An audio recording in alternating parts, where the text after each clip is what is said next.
오늘부터 이렇게 예배하라는 설교 시리즈를 한 달간 진행을 하려고 합니다. 예배는 우리가 잘 아는 것처럼 신앙생활의 가장 기본이죠. 그래서 어떻게 보면 그 예배를 드리는 걸 보면 그 개인의 성숙도 또 더 나아가서는 교회의 건강성을 볼 수가 있습니다. 그래서 제가 다른 교회도 탐방해 봤지만 어떤 교회 가면 그 예배 가운데 참 하나님의 임재와 또 예배를 드리는 성도들의 모습 가운데 이 교회는 소망이 있고 부흥할 수 있겠다라는 그런 느낌이 드는 예배를 볼 수가 있습니다.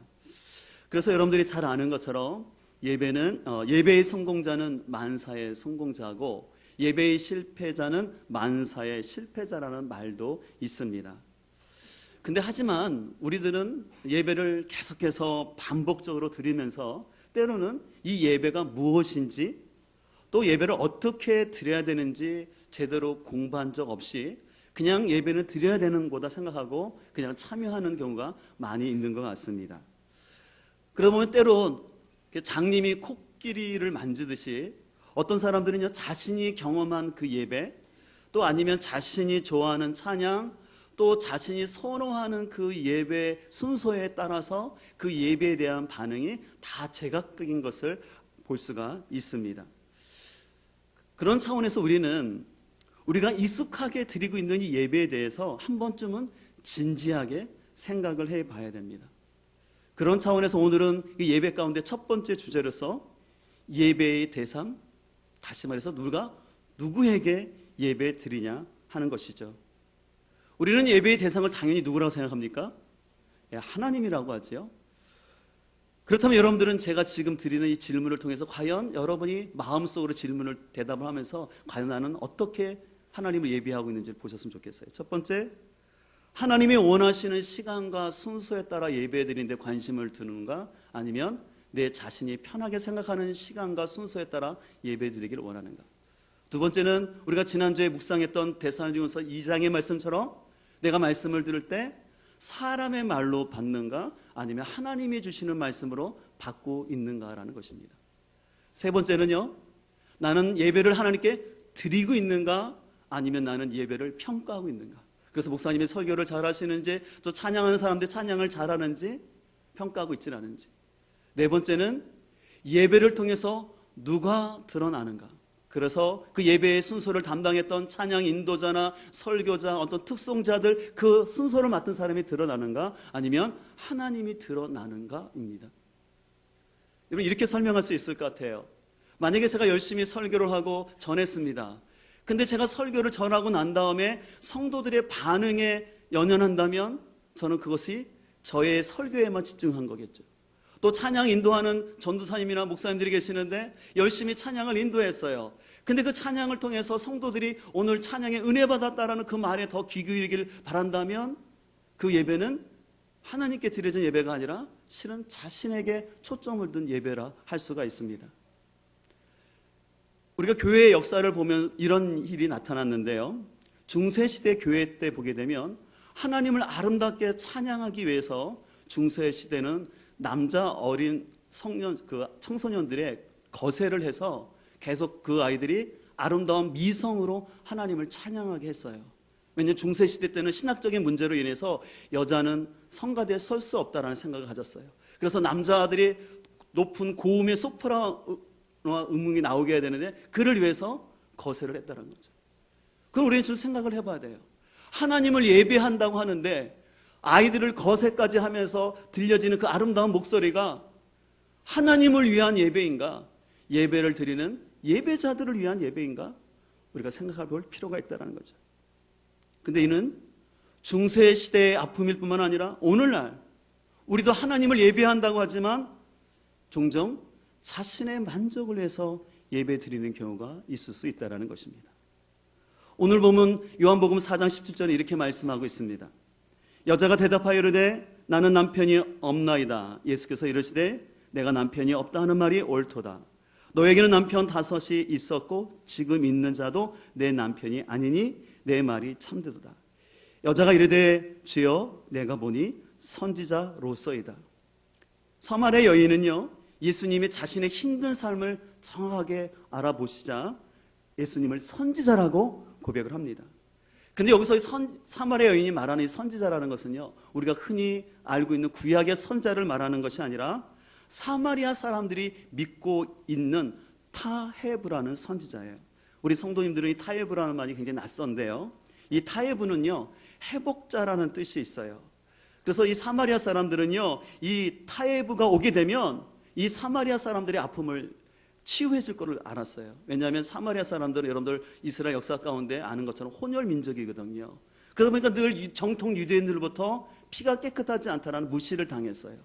그러다 보니까 그들은 그에 대한 반작용으로 자신들이 더 하나님의 말씀을 철저히 지킨다고 하면서 오로지 모세 오경만을 하나님의 말씀으로 받아들이면서 그들은 그 예배 장소에 집착을 했는데, 이스라엘 백성들이 가나안 땅에 점령을 했을 때 하나님께서 그림신산에 올라가서 거기서 축복을 선포하라고 했거든요. 바로 거기다가 그들이 신전을 지어놓고 여기서 우리가 예배하고 있으면, 그래서 타헤브라는 사람이 오기만 하면 우리 사마리아 사람들의 아픔을 치유해 주시고 우리를 축복해 줄 거라는 그런 생각이 있었습니다.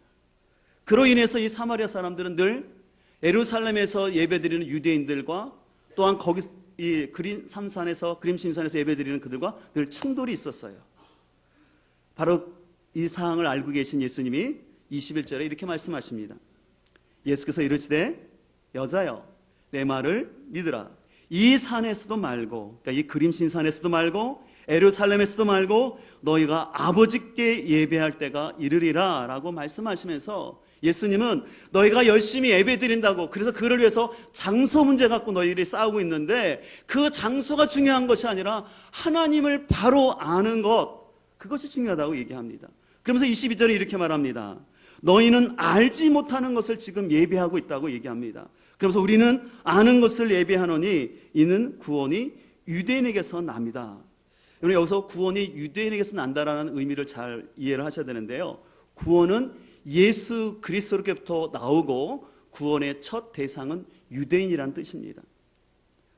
이 사마리아 사람들은요, 하나님을 열심히 예배한다고 했지만 그 예배 가운데는요, 인종주의로 인한 상처와 열등감, 그리고 그 반대급부로서 그 타헤브가 옴으로 인해서 자신들이 얻게 될 그 번영을 추구하는 혼합주의 신앙관이 거기에 투영되었습니다. 오늘 예수님은 이런 사마리아 여인의 그 마음을 잘 아시고, 너희가 사마리아 사람, 그리고 여자라는 그 인종적인 그 열등감으로 인해서 자기 중심적이고 기복적인 신전 예배가 아니라 너희가 하나님이 누구신지를 알고 그 하나님께 바른 예배를 드려야 된다라고 오늘 예수님은 얘기하는 것입니다. 그런데 오늘 이 사마리아 여인의 문제처럼 오늘날 우리도 그릇된 신전에서 어떤 장소에 집착해서 예배드리는 것을 볼 수가 있습니다. 제임스 스미스라는 사람이 습관이 영성이라는 책을 썼는데요, 그 책에 보면 이런 내용이 있어요. 오늘날 현대인들이 좋아하는 신전이 있다라는 것입니다. 여러분 뭔지 아세요? 이 스미스는 그것이 바로 쇼핑몰이라고 얘기했는데 많이 공감이 갔습니다. 왜냐하면 쇼핑몰에 가면 우리가 원하고 싶은 많은 종류의 영화들이 있습니다. 또 그 영화를 보고 난 다음에 내 배고픔을 채워줄 식당들이 가득해서 한식부터 시작해서 중식, 일식, 베트남, 이탈리안 음식까지 골고루가 있습니다. 또 그것을 먹고 난 다음에는 또 달콤한 디저트를 파는 아이스크림 가게가 있죠. 또 저처럼 빵을 좋아하는 사람을 위해서 달콤한 바게트가 있습니다. 또 결정 장애를 유발하는 수많은 음료들이 있어요. 그래서 심지어 이런 사람들을 도와주기 위해서 점주 추천 베스트 메뉴라고 스티커까지 친절하게 붙여놨습니다. 또 다른 층을 가게 되면 어떻습니까? 나를 멋지게 꾸며질 즐비한 옷들이 가득합니다. 또 편리하게 또 우리가 그 집을 꾸밀 수 있는 가전 제품과 또 인테리어 제품들이 너무 많아서 자꾸 우리를 유혹하는 걸 볼 수가 있습니다. 또 편하게 쇼핑을 즐기라고 아이들을 따로 돌봐주는 키즈 카페가 또 따로 있는 것을 볼 수가 있습니다. 이 사람들의 심리를 안정시켜주는 노란색의 전구 불빛, 또 밝은 조명, 쾌적한 환경, 또 경쾌한 음악을 자꾸 듣다 보면 사람들은 자기도 모르게 지갑을 열어서 카드를 긁는 일에 주저하지 않고 있는 것을 볼 수가 있습니다. 그리고 사람들은 쇼핑몰을 나오면서 이런 생각을 합니다. 내가 다음에 와서 더 많은 만족을 누려야지, 더 즐거워해야지, 우리 가족들이, 우리 아이들이 여기 와서 영화 보고 음식 먹고 이렇게 지니까 너무 행복하지 않아? 그러면 다음에 와서 이것을 누리기 위해서 더 필요한 건 돈이야. 더 열심히 돈을 벌어야 돼. 그래서 일주일 내내 아니면 한 달 내내 열심히 일한 다음에 또 그 돈을 가지고 와서 쇼핑몰에서 마음껏 소비하는 것이 현대인의 모습입니다. 그래서 스미스라는 사람이 이런 말을 했어요. 사람은 자신이 사랑하는 것을 예배한다. 전 너무 귀한 통찰력이라 생각해요. 맞는 것 같아요. 어떤 사람은 쇼핑몰을 사랑할 수도 있어서 거의 예배할 수도 있지만 어떤 사람은 쇼핑몰 대신에 놀이동산을 예배하는 사람들이 있습니다. 지금도 아마 그 놀이동산을 많이 가서 예배하는 분들이 있을 거예요. 어떤 사람들은 자연을 사랑합니다. 그래서 자연 속에 가서 자연을 예배하는 사람들이 있습니다. 아니면 시간과 돈이 안 되는 사람은 집에 있는 TV라도 사랑합니다. 그래서 TV에서 나오는 말씀을 아주 경청을 합니다. 그래서 설교 시간에 아멘은 안 해드려도 드라마에서 나오는 대사들은 아멘을 합니다. 또 리액션도 잘합니다. 또 리액션만 잘할 뿐만 아니라 어떻습니까? 심지어 흉내까지 냅니다. 따라합니다. 그리고 열심히 전도합니다. 너 어제 봤어? 너무너무 재밌어서 그거 꼭 봐야 돼. 그거 안 보고 뭐 했어? 얘기도 안 하는데 열심히 전도를 합니다. 이렇듯 사람들은요, 시간과 돈만 있으면 자신이 사랑하는 것을 예배하기 위해서 저마다 사랑하는 신전을 찾아가고 있는 것을 볼 수가 있습니다.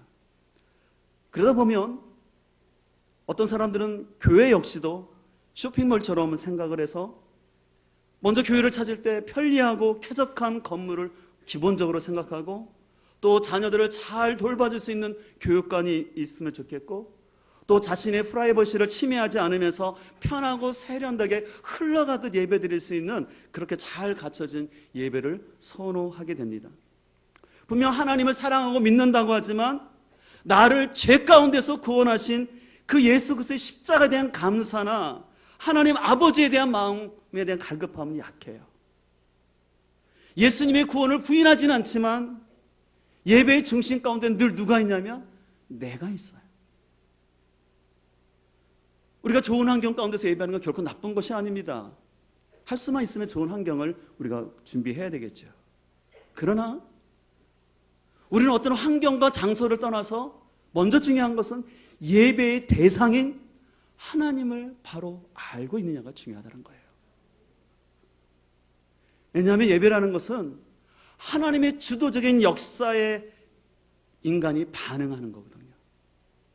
하나님의 주도적으로 이렇게 행하시고 역사하셨던 것에 제가 반응하는 거예요. 그렇기 때문에 우리는 예배를 드리기 위해서는 내 삶의 주도적인 역사를 하시는 하나님이 누구신지를 알아야 되는 거예요. 그렇기 때문에 호세아 선지자는 이렇게 고백했습니다. 그러므로 우리가 여호와를 알자, 힘써 여호와를 알자.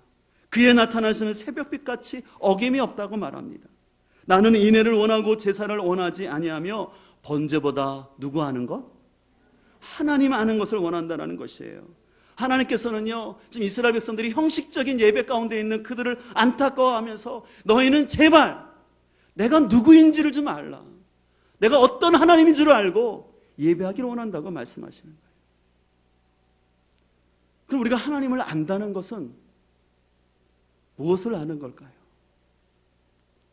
간단히 두 가지로 말씀드린다면 첫 번째는 하나님의 역사와 행하심을 아는 거예요. 하나님이 어떻게 인류 역사 가운데, 성경 역사 가운데, 그리고 어떻게 행하시는지를 아는 거예요. 두 번째는 하나님의 성품과 하나님의 마음을 아는 거예요. 그래서 이 하나님의 역사와 성품과 그 마음을 알 때 온전히 하나님을 예배할 수 있습니다. 하지만 이스라엘 역사를 보게 되면 그들은 하나님을 제대로 알지 못함으로 인해서 잘못된 예배를 드렸음을 볼 수가 있습니다. 그 대표적 사건이 출애굽기 32장에 나오는 사건입니다. 32장을 보게 되면 금송아지 사건이 나오는데 여러분 아시는 것처럼 이스라엘 백성들은 모세가 하나님의 십계명을 받기 위해서 시내산에 올라가서 늦게 내려오자 자신들이 갖고 있는 모든 보물들을 다 끊어놓고는 이 금송아지가 우리를 인도한 하나님이라고 만들어 놓고 그들은 열심히 예배를 했습니다. 근데 왜 그들이 금송아지를 만들었을까요? 왜냐하면 금송아지는 힘과 번영의 상징이었어요. 그래서 출애굽기 32장 7절은 이렇게 말합니다. 여호와께서 모세에게 이르시되 너는 내려가라. 내가 애굽 땅에서 인도하여 낸 내 백성이 부패하였도다.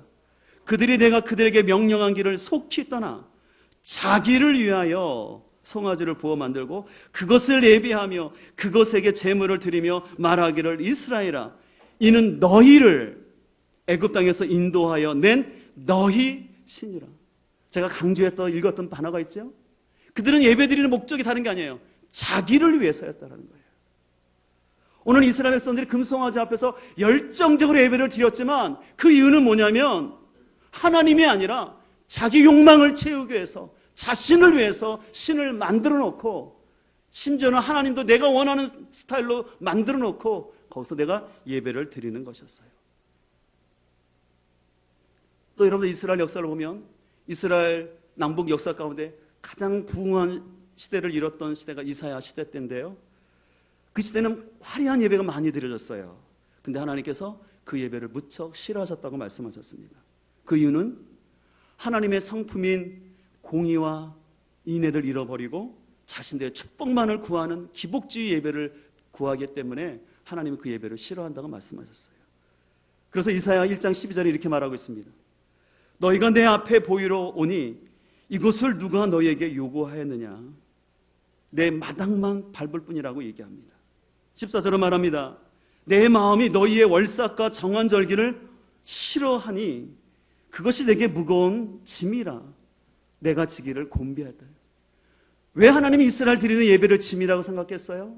그들은 삶 속에서 하나님이 원하시는 공의와 정의, 사랑을 잊어버렸고는 자신의 이익만을 위해서 탐욕스러운 삶을 살면서도 또 하나님 앞에 나와서 이렇게 우리가 예배드리고 제물을 드리오니 하나님 우리가 축복해 주셔야 돼요. 우리가 이렇게 예배드리고 헌금 드렸는데 하나님 축복 안 하시면 안 돼요. 이런 식으로 예배를 드리니까 내가 너희의 예배 드리는 게 너무 진스럽다 얘기합니다. 그리고 구약 성경의 마지막인 말라기 1장 10절은 이렇게 말하고 있습니다.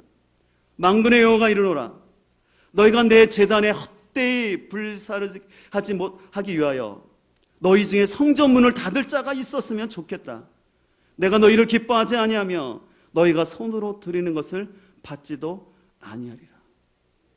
하나님이 얼마나 답답하셨으면 너희 중에 누가 예배 못 드리게 성전문 좀 닫았으면 좋겠다. 예수님 왜 이런 말씀을, 하나님이 이런 말씀을 하셨을까요? 그 이유는요, 이 당시 이스라엘 백성들은요, 자신의 뜻대로 하나님이 응답해 주지 않자 자신들이 편리한 대로 예배 드리면서 형식적인 예배를 드리면서도 자신들의 예배를 잘 드리고 있다는 거예요. 우리가 이렇게 예배 드리고 있는데 왜 하나님 빨리 우리의 기도에 응답해 주지 않냐고 계속해서 불평하는 그들이었습니다. 지금 잠깐 살펴봤지만, 지금 살펴본 이스라엘 역사 가운데 나타난 그 예배의 실패는 하나님을 예배하는 것이 아니라 예배를 가장한 자기 숭배요, 자기 만족이었어요. 이런 차원에서 오늘 예수님은 이 사마리아 여인을 찾아오셔서 진정한 예배를 드리기 위해서는 장소를 갖고 논쟁하지 말고 예배의 대상이신 하나님을 알아야 된다라고 말씀하는 것입니다. 그렇다면 우리의 예배의 대상이신 하나님이 원하시는 것은 무엇일까요? 그 대표적인 말씀이 이사야 43장 21절 말씀입니다. 우리 같이 한번 읽도록 하겠습니다. 이 백성은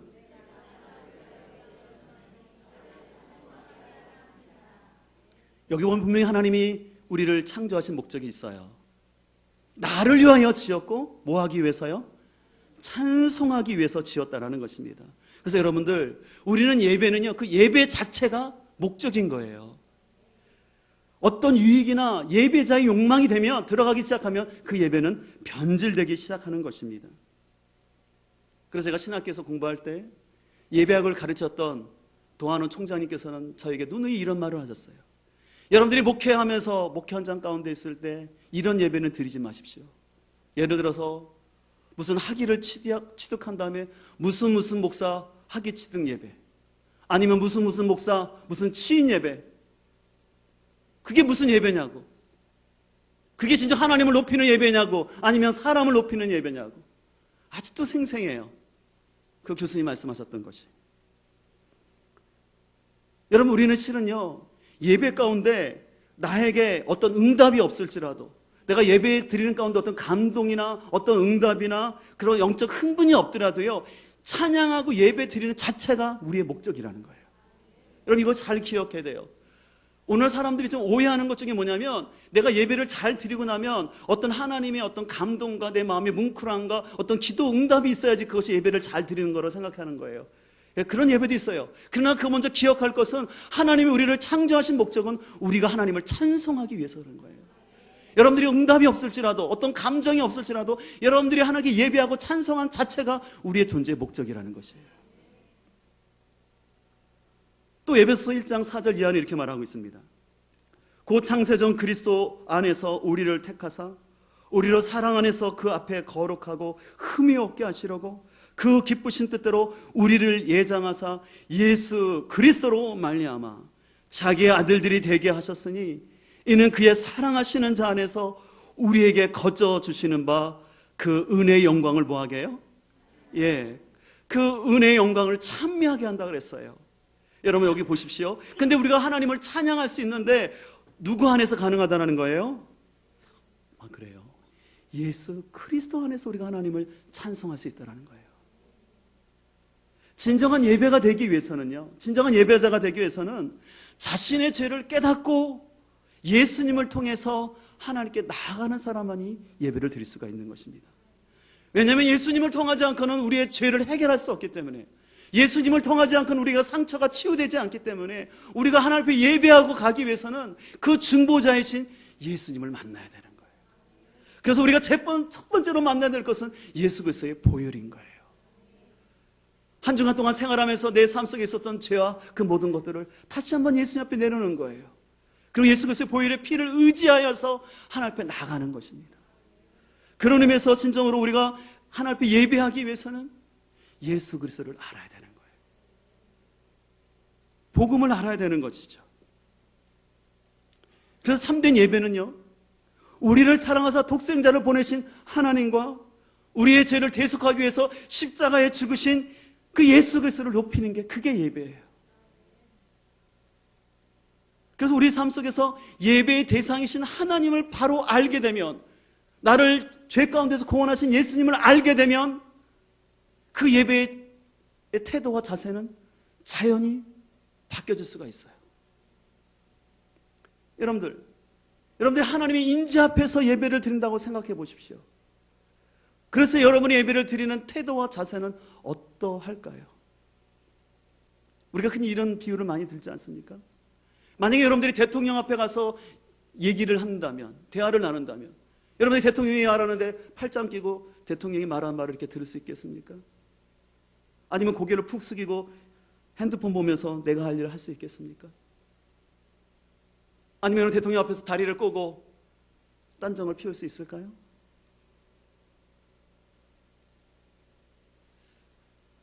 많은 사람들이 예배 가운데 나옵니다. 근데 그 예배 가운데 하나님에 대한 경외함이 많이 부족한 것 같아요. 하나님을 바라보는 것이 아니라, 제가 처도 얘기해서 장님의 코끼리 만지듯이 자신이 생각하는 어떤 특정한 스타일, 특정한 부분, 계속 거기에 초점을 두면서 하나님에 대한 관심은 약한 거예요. 그래서 끊임없이 나예요, 나. 그래서 오늘 목사님을 통해서 나에게 은혜가 되면 좋은 거고, 혹이라도 그 목사님 말씀 중에 나를 불편하게 있는 말씀이 있으면 그게 힘들어지는 거예요.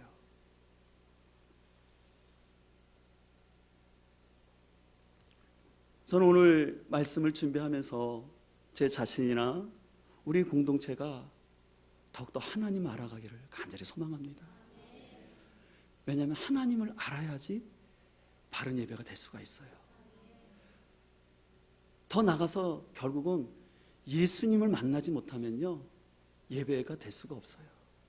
그래서 저는 신학적으로 구도자 예배라는 말을 저는 쓰지를 않기를 원해요. 구도자를 위한 집회는 할 수 있어요. 근데 하나님을 못 만난 사람이 어떻게 예배할 수 있습니까? 예배에 참석은 할 수 있겠죠. 만약 그 사람들을 대상으로 한다면 집회로 하는 게 좋을 것 같아요.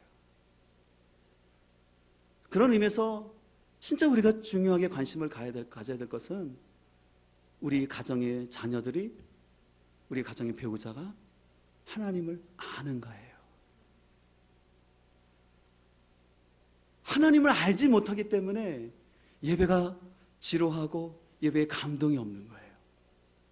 근데 진정으로 하나님의 역사와 그분의 성품과 나를 향한 그 사랑을 알게 되면은 내가 주님 앞에 나와서 예배하는 자체가 너무너무 감사한 거예요. 제가 예전에 한번 그런 간증을 드렸죠. 저는 87년도에 군대를 갔는데요. 그때는 군대가 많을 시대였지 않습니까? 근데 논산훈련소를 갔는데 2주 동안 교회를 못 가게 하는 거예요. 그리고 2주차 돼서 교회를 가려고 하니까 방송이 나옵니다. 예수 믿는 병자들은 나와라. 그렇게 표현을 했어요. 그럼 병자들 집합시키는 거예요. 한 100여 명이 나왔던 것 같아요. 그럼 거기서 주기도문 외워, 못 외우는 사람 들어가게 하고, 사도신경 외워, 너희 가짜야, 들어가. 그래서 거기 나왔던 사람이 다 간 게 아니라 몇 사람만 가게 된 거예요. 그래서 2주 만에 3주 차에 됐을 때 논산훈련소 그 조그만 예배당에 들어갔는데 그냥 들어가자마자 그냥 눈물이 쏟아지는 거예요. 찬송을 부르지도 않았어요. 내가 하나님 앞에 가서 예배할 수 있다는 게 얼마나 귀한 건지.